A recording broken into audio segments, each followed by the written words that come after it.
Hello guys, welcome back to the channel. तो आज हम इन डेप्थ सीयूटी, आपको पता है ना हमारे चैनल का नाम लिखा हुआ है, सब्सक्राइब तो करके रखा हुआ है, तभी तो आए हूँ। और अपने दोस्तों का भी भला कर देना पढ़ाई को लेके। और पार्ट टू लेके आ गए हैं। बहुत एनर्जेटिक सेशंस रहेंगे हमारे। और मैं बोल रहा हूँ फिर से, अगर आप हमारे साथ अभी तक आपने कुछ नहीं पढ़ा है, प्री बोर्ड आ चुके हैं, तो आपको पता होगा भाई प्री बोर्ड में कैसी आपकी हालत हो चुकी है। प्री बोर्ड एग्जामिनेशन चल रहे हैं, स्ट्रेस है, नहीं पढ़ा है, क्या करेंगे? प्री बोर्ड के बाद मार्क्स आएंगे, रोने से बेटर है फटाफट से अपने दोस्तों को, यारों को, सबको बैठा लो और पढ़ा दो। ज़्यादा टाइम नहीं लगेगा। पर्सनल क्वेश्चन और मेंटरशिप बाकी चीज़ें तो अवेलेबल, और कॉलेज की गारंटी तो हम देते हैं। अगर आप हमसे पढ़ रहे हो तो आखिरी में आपको कॉलेज जरूर मिलेगा। आज हम डिस्कस करने वाले पार्टनरशिप। फर्स्ट क्लास में जो फर्स्ट पार्ट था हमारा, वो पार्टनरशिप के बारे में हमने बात की थी। आज जो हमारा डिस्कशन है वो है पार्टनरशिप को आगे के लेकर। आज जो डिस्कशन है वो है पार्टनरशिप डीड। अब अकाउंट्स में जो डीड के बारे में पता होता है। अब डीड एक प्रकार का, मान लो ये रिटर्न एग्रीमेंट है। कैसा है भाई? ये कैसा पार्टनरशिप डीड का मतलब क्या है? It is an return agreement. Partnership का फंडा यही है कि भाई रिटर्न एग्रीमेंट। अब रिटर्न का मतलब क्या होता है भाई? लिखित। बात सुन में आ रही है? क्या हो? लिखित में हो। कोई भी जो फर्म होती है वो रिटर्न एग्रीमेंट करती है। और रिटर्न एग्रीमेंट को जो डीड परफॉर्मेंस परफॉर्मेंस होता है उसमें बताते हैं भाई। लिखा है पार्टनरशिप डीड के, पार्टनर्स के बीच में भी एक एग्रीमेंट होता है। वो क्या भाई? रिटर्न एग्रीमेंट होता है। और इसमें पार्टनर्स होते हैं, जो भी सारे के सारे पार्टनर्स हैं वो एक साथ मिलकर काम करेंगे। कैसे करेंगे? बिजनेस के क्लॉज, पार्टनरशिप एक्ट के अंदर जो भी रूल्स एंड रेगुलेशन है, पार्टनरशिप का नाम, कैसे शेयर बैठेगा, सारी चीज डीड के अंदर लिखी होती है। आगे हम डिस्कस करेंगे भाई डीड क्या है। भाई रिटर्न एग्रीमेंट है और ये साइन करी जाती है भाई। हाँ, दिख रहा होगा आप लोगों को, साइन बाय ऑल पार्टनर्स। जितने भी पार्टनर्स हैं, ये सभी पार्टनर इस डीड को लेकर एग्री होते हैं। और it is not a compulsory. अब भाई सिंपल सी सवाल ये आएगा आपके मन में कि सर डीड है, क्या करें?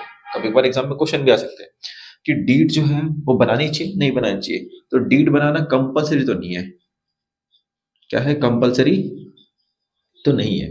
बट डीड बिजनेस को लेकर बेस्ट ऑप्शन हमारे पास लेता है। मतलब बेटर होता है अगर हम डीड को हम बनाते हैं, क्योंकि फाइनेंशियल हेल्प करने में बहुत ज्यादा मदद करता है।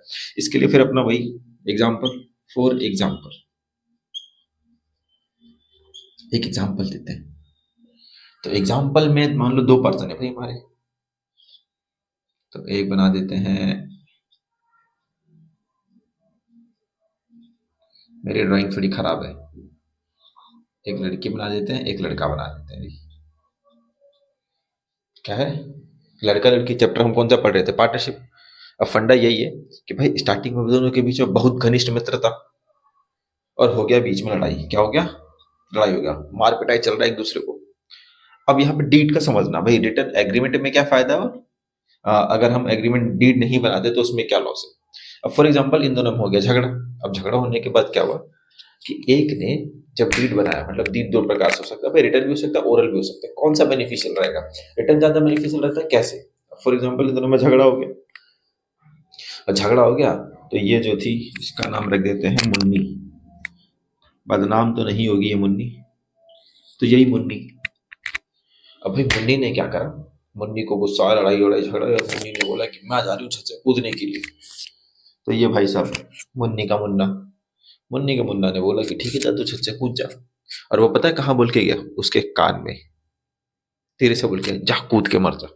ये क्या है? Oral agreement. और मुन्नी मर गई। और सुबह भाई पुलिस इन्वेस्टिगेशन करनी। और जब इन्वेस्टिगेशन करी तो मुन्नी से उठा के पूछे, मुन्नी तुमको किसने मरने के लिए बोला था, ये बताओ। अच्छा मुझे बताओ, ये जो मुन्नी है क्या उठ के बता पाएगी? पॉसिबिलिटी है, क्योंकि ओरल एग्रीमेंट, अब उसके लिए बहुत सारी इन्वेस्टिगेशन होगी भाई, कब बोला था, क्या होता था, किसने सुना, ये सब होगा, तब जाके कुछ केस के बारे में पता चलेगा। टाइम लगता है। अगर ये रिटर्न में होता और मुन्ना व्हाट्सएप पे लिख के भेज दिया होता कि ये लो जी टाइपिंग, हाँ जा तू छत से कूद के मर जा, है कि नहीं? और अब जल्दी से कूदी तो ही मर पाएगी। अगर ऐसा लिख के भेजा होता तो रिटर्न में होता, प्रूफ होता तो भाई मुन्ना जी तुरंत अरेस्ट। यानी सिंपल सी बात है। डीड क्या कहता है कि डीड जो है, सिंपल सी बात ये है कि अगर रिटर्न में होगा तो डेट इज गुड। हमारा जो बिजनेस होगा, जो हमारा फर्म होगा, उसके लिए हेल्पफुल रहता है। क्योंकि कोई भी डिस्प्यूट होता है, कोई भी डिस्प्यूट होता है, कोई भी डिस्प्यूट को सॉल्व करने में डीड क्या करती है? मदद करती है। और वो भी रिटर्न वाली। ओरल वाली में भैया पता नहीं क्या बोला था, क्या नहीं बोला था, कौन सुनने के लिए बैठा है। अब वैसे भी आपस में फड्डा होता है ना भाई, मान लो कोई लेन देन करी। अब जब अगर रिटर्न में अवेलेबल होगा तो उस लेन देन को डिस्प्यूट करने में इजी रहता है। बट वो रिटर्न में हो ही ना, फिर दिक्कत होती है कि नहीं होती? कहीं पर लिखना भूल जाते हैं। ऐसा कई कितनी बार होता है कि भाई कहीं जा रहे हैं, किसी को पैसे दिए, हम लिखना भूल गए। वैसे पैसे देने के बाद लोग देते भी नहीं है, ऐसा भी आपने देखा होगा। आप लिखना भूल गए, अब आप मांगते रहो, भाई तूने दिए तो थे, दे दे वापस। लिखा होगा तो आपको मांगने में इजी रहेगा। और अगर मान लो रिटर्न में होगा एकदम नोटिस वोटिस पेपर में, तो देना पड़ेगा उसको।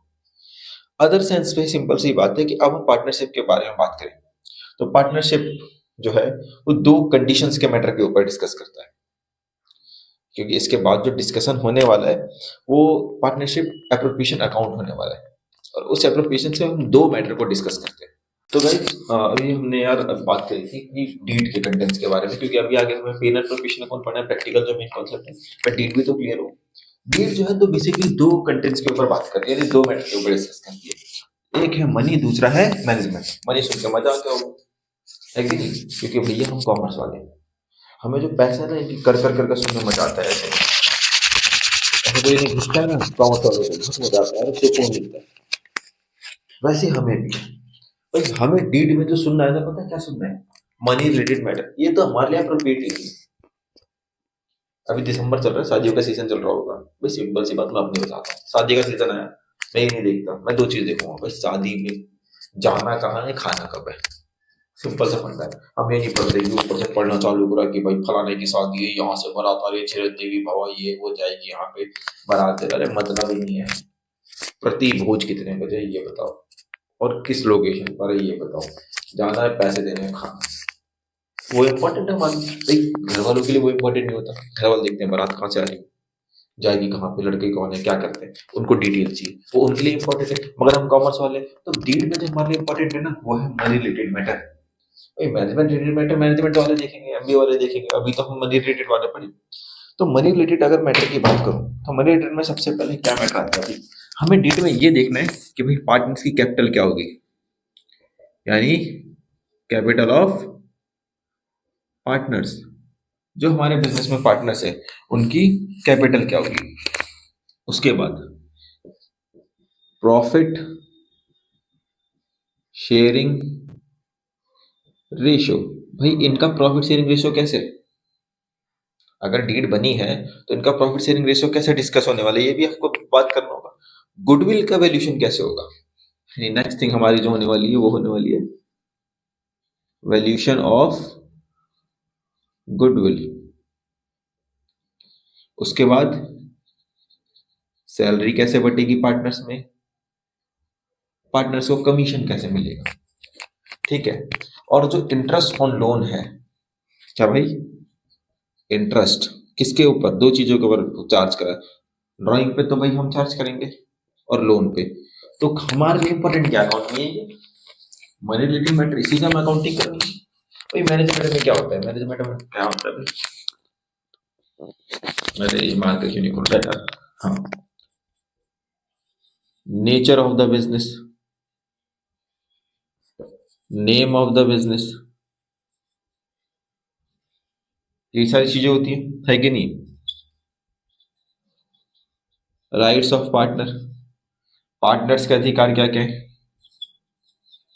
सेटलमेंट ऑफ डिस्प्यूट्स, भाई अगर पार्टनर्स के बीच में कोई भी डिस्प्यूट हो जाएगा तो ये होगा कमिटमेंट्स ऑफ पार्टनरशिप। अच्छा मुझे ये बताओ, ये जो भी चीज हमने डिस्कस करी, इसको हम कौन से प्रैक्टिकल में इस्तेमाल कर सकते हैं।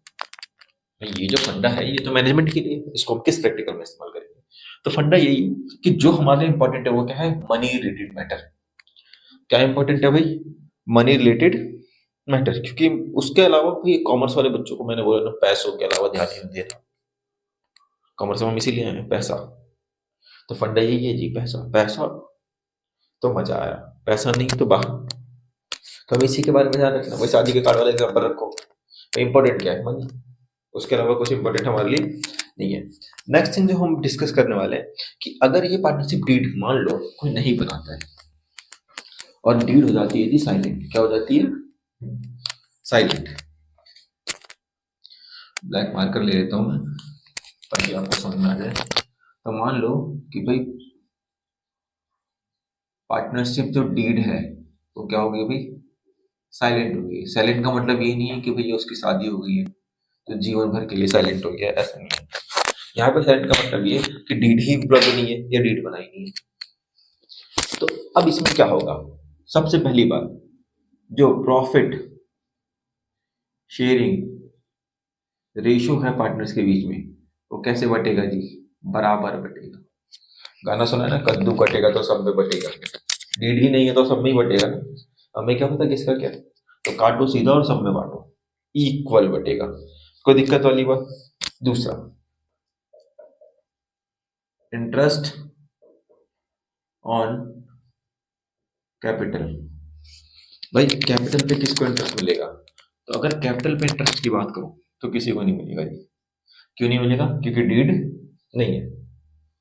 तो सैलरी किसी को मिलेगी क्या जी, सैलरी भी किसी को नहीं मिलेगी। कमीशन भी मिलेगा क्या, कमीशन भी किसी को नहीं मिलेगी। ड्राइंग वगैरह कुछ ना जी, मतलब इंटरेस्ट ऑन ड्राइंग वगैरह कुछ। हमने कहा तो करना क्या है, कुछ तो ना मिल रहा। बट जी एक बात का ध्यान रखेंगे, एक टॉपिक आता है यहाँ पे, वो है हमारा इंटरेस्ट ऑन लोन। क्या आता है जी, इंटरेस्ट ऑन लोन, लोन पे इंटरेस्ट। अब इसमें दो पॉइंट है, एक है बाय पार्टनर टू फर्म, क्या है भाई, बाय पार्टनर टू फर्म, एक है बाय फर्म टू पार्टनर। अच्छा कुछ बच्चे रट लेते हैं तो उनको रटो मत यार, रटने से कुछ नहीं होता। अब बाय पार्टनर टू फर्म समझो और बाय फर्म टू पार्टनर समझो। बाय पार्टनर टू फर्म का मतलब, भैया ये हो रहा हमारा पार्टनर, ये हो रही हमारी फर्म। पार्टनर ने फर्म को लोन दिया, सीधी सीधी बात है। डीड नहीं बनी है, डीड बनी होती तो डीड के हिसाब से सेटलमेंट करते, मतलब इंटरेस्ट जो देना होता। डीड नहीं बनी है, तो इस लोन पे जो इंटरेस्ट दिया जाएगा विदाउट डीड, वो दिया जाएगा 6% पर एनम। कितना दिया जाएगा भाई, 6% पर एनम। बोलो अच्छा जी, अगर पार्टनर फर्म को लोन देता है, कौन देता है, पार्टनर फर्म को लोन देता है, तो डीड के अकॉर्डिंग अगर डीड नहीं बनी है तो क्या करा जाएगा, 6% पर एनम इंटरेस्ट दिया जाएगा। और डीड बनी होगी तो चलिए ठीक है। अगला केस, यही पार्टनर है, ये फर्म, इस बार दिया नहीं, इस बार इसने लोन ले लिया। अगर पार्टनर फर्म से लोन लेता है और डीड नहीं है तो कोई भी इंटरेस्ट नहीं दिया जाएगा। समझ में आ रही है आप लोगों को बात, यहाँ तक स्क्रीनशॉट ले सकते हो आप इसका शॉर्ट में फटाफट से, है कि नहीं। तो बेसिक हमारे फंडे यही है कि डीड नहीं है तो ये करो, और इसके साथ है तो ये करो। ये चीजें कुछ क्लियर होंगी जब डीड साइलेंट होती है, क्योंकि भाई हम करने वाले हैं पीएल एप्रोप्रिएशन अकाउंट, तो आपको चीजें समझ में आएगी। अब हम बात करने वाले कुछ प्रोविजंस की, इसको मैं फटाफट से रफ कर देता हूँ। डीड के जीव, जो पार्टनरशिप डीड है उसकी क्लास का वीडियो बहुत ज़्यादा कम, और हमारा जो माइक है ना, इसका बैटरी डेड हो चुका है। अभी मैंने देखा तो ये बंद हो गया था, तो अब इसको चार्ज करेंगे और ये वीडियो को हम यहीं से अपलोड करवा देंगे। नेक्स्ट पार्ट में जो ये टॉपिक हमारे थर्ड मंथ से स्टार्ट होगा, वो बहुत इंपॉर्टेंट टॉपिक है। मैं पहले बोल रहा हूँ, अपने से पहले हो सकता है स्कूल में किसी को पढ़ाओ, बट मोस्टली बच्चे इसके बारे में नहीं जानते या उनके टीचर्स ने बताया ये होगा, और एग्जाम में कितनी बार आ रखा है, तो इम्पोर्टेंट टॉपिक है। तो नोट्स को लेकर हम अगली क्लास में मिलेंगे थर्ड पॉइंट के साथ। माइक को चार्ज करके रखते हैं यार, तो थोड़ा सा माइक हमारा खराब, मतलब बैटरी इसकी डेड हो चुकी है, और अभी मैंने इसको